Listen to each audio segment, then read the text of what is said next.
There's just something special about this time of day. Don't know what it is. Don't know what to say. But you know, if you walk in the light as He is in the light, you have fellowship one with another.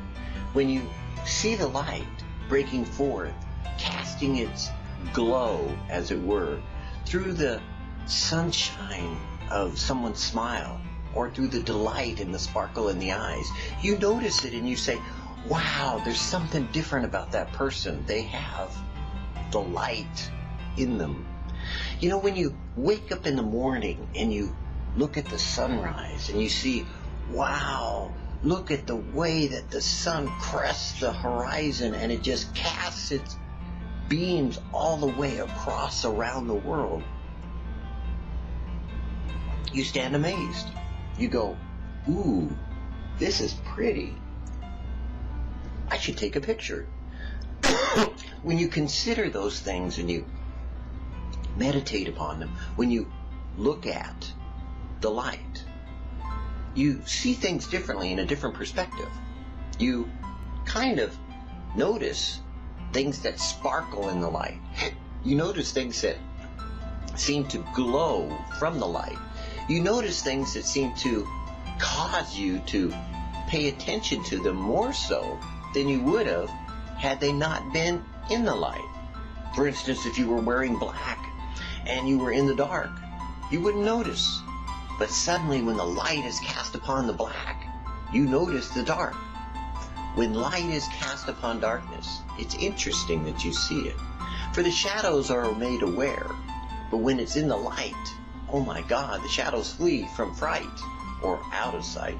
At least they're gone until it's night.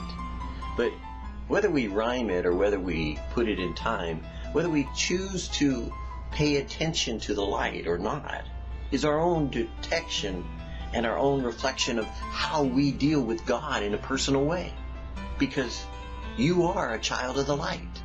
If you have He who is the light of the world in you, then you have become the salt of the earth. You have become children of the light and children of the day. You are that brightness of God come into the day to reveal to those things with which you are involved in, whether for good or for bad. Who knows? But I can tell you this. As long as you walk in the light, as long as you talk about light, as long as you operate with Jesus in your life, then you have the light of the world. And you should not walk in darkness. Jesus prayed the third time, saying the same words. Who in the days of his flesh offered up prayers and supplications with strong crying and tears unto him that was able to save him from death. Jesus cried, offering up prayers and supplications.